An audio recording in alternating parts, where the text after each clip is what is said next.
Salam sejahtera tuan-tuan dan puan-puan. Selamat pagi kepada seluruh rakyat Malaysia yang dikasihi, seluruh rakyat Malaysia yang dihormati. Malaysia kita punya, cintai Malaysia ku, kita jaga kita. Denyut nadi suara rakyat bergema di channel ini. Inilah tagline untuk channel ini. Okey, tuan-tuan dan puan-puan, kemarin satu hari berita hangat mengejutkan ialah tentang comeback luar biasa yang diumumkan oleh Rafizi Ramli. Rafizi Ramli adalah satu tokoh ternama di dalam kancah politik Malaysia. Tokoh orang ini yang dibenci oleh Datuk Seri Najib Tun Razak pastinya. Apa tak dibencinya? Mungkin kalau Rafizi Ramli tak ada dekat Malaysia, mungkin segala penyelewengan, segala salah laku Datuk Seri Najib Tun Razak tak akan terkeluar. Mungkin kerana kalau bukan pendedahan daripada Rafizi Ramli, Najib Razak masih selamat berbuat kegiatan yang dia lakukan sehingga sekarang.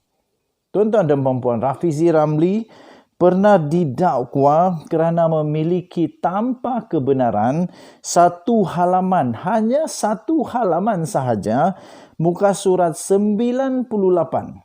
Muka surat nombor 98 mengenai laporan pengauditan 1MDB yang merupakan kesalahan di bawah Akta Rasmi 1972. Daripada pendedahan itu, tuan-tuan dan puan-puan, natijahnya ialah bekas Perdana Menteri Malaysia, bosku, malu apa bosku, Datuk Seri Najib Tun Razak telah didapati bersalah atas 7 pertuduhan yang berkaitan dengan dana daripada SRC International Sdn Bhd. Itulah saya kata, mungkin ada di hati Datuk Seri Najib Tun Razak, kalau tak ada Rafizi Ramli, mungkin aku tak akan masuk penjara. Apa pendapat kamu? Apapun, saya salut dengan Rafizi Ramli yang berani untuk menegakkan keadilan, menegakkan kebenaran, mengeluarkan kebenaran walaupun akhirnya beliau sendiri ditimpa masalah apabila didakwa kerana memiliki rahsia rasmi kerajaan dan dikenakan di dalam Akta Rahsia Rasmi 1972. Tuan-tuan dan puan-puan yang dihormati sekalian, Rafizi Ramli membuat comeback dan disahkan akan bertanding sebagai timbalan Presiden UMNO. Soalan saya yang menurut saya di dalam laporan itu yang sungguh menarik perhatian saya ialah apabila beliau mengatakan ada ura-ura, beliau mengulas tentang ura-ura bahawa ada kemah besar. Atas nama kemah besar, beliau turut mendedahkan ura-ura terdapat perbincangan. Ura-ura terdapat perbincangan antara Pakatan Harapan dan Perikatan Nasional atas semangat kemah besar. Tuan-tuan dan puan-puan, kata Rafizi Ramli dalam kenyataan tersebut, beliau berkata satu-satunya strategi yang diulang-ulang ialah perkataan pendekatan kemah besar untuk menyatukan semua parti yang bersaing, yang menjadi pesaing kepada UMNO atau Barisan Nasional BN. Terbaru katanya, saya dimaklumkan bahawa Majlis Presiden Pakatan Harapan telah bersetuju mengambil pendekatan untuk berbincang dengan Perikatan Nasional mengenai kemungkinan bekerjasama dalam pilihan raya umum ke-15 PRU15. Perikatan Nasional digabungi oleh Gerakan PAS dan pastinya Parti Pribumi Bersatu Malaysia Bersatu Tan Sri Muhyiddin Yassin.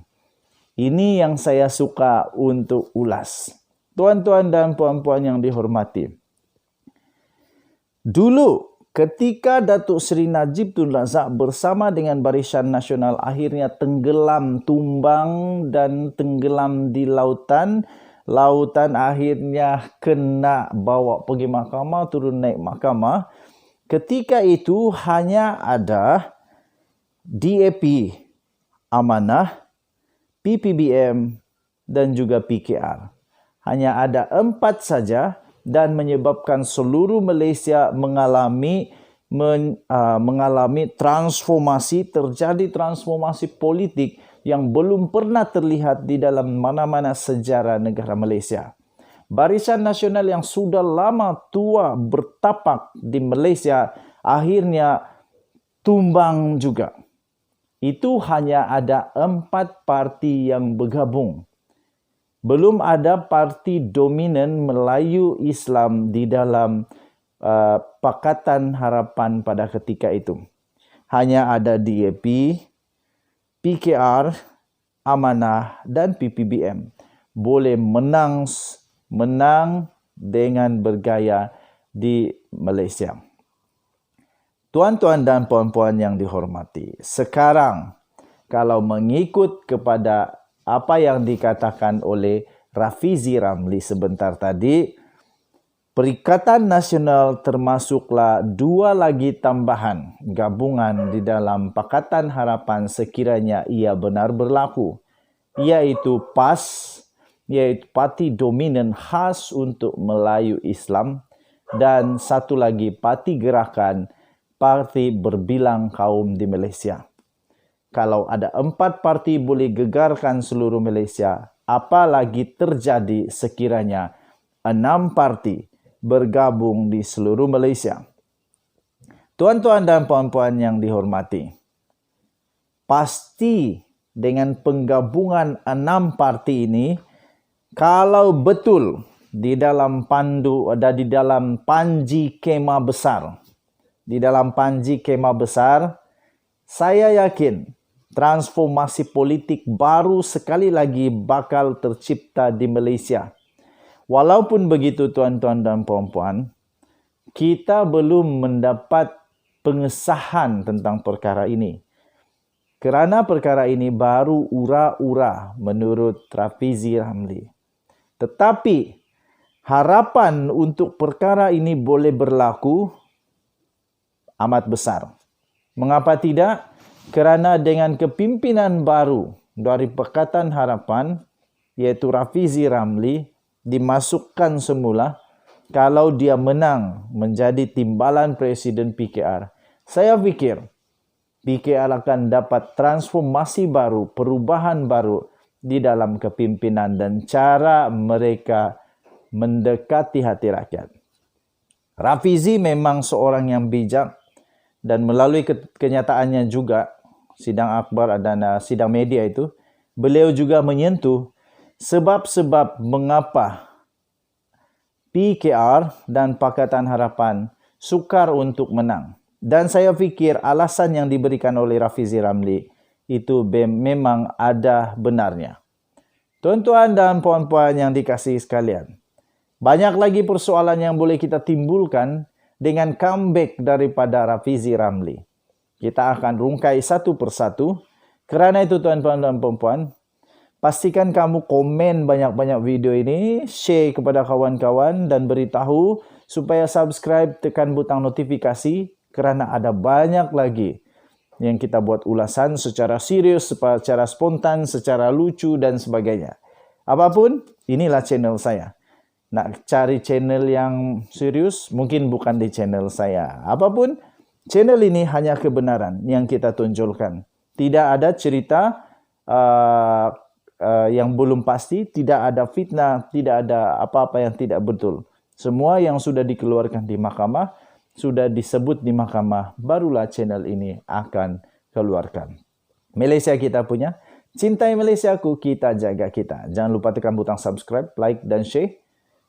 Denyut nadi suara rakyat bergema-gema di channel ini. Kita jumpa lagi. Selamat pagi Malaysia. Bye-bye.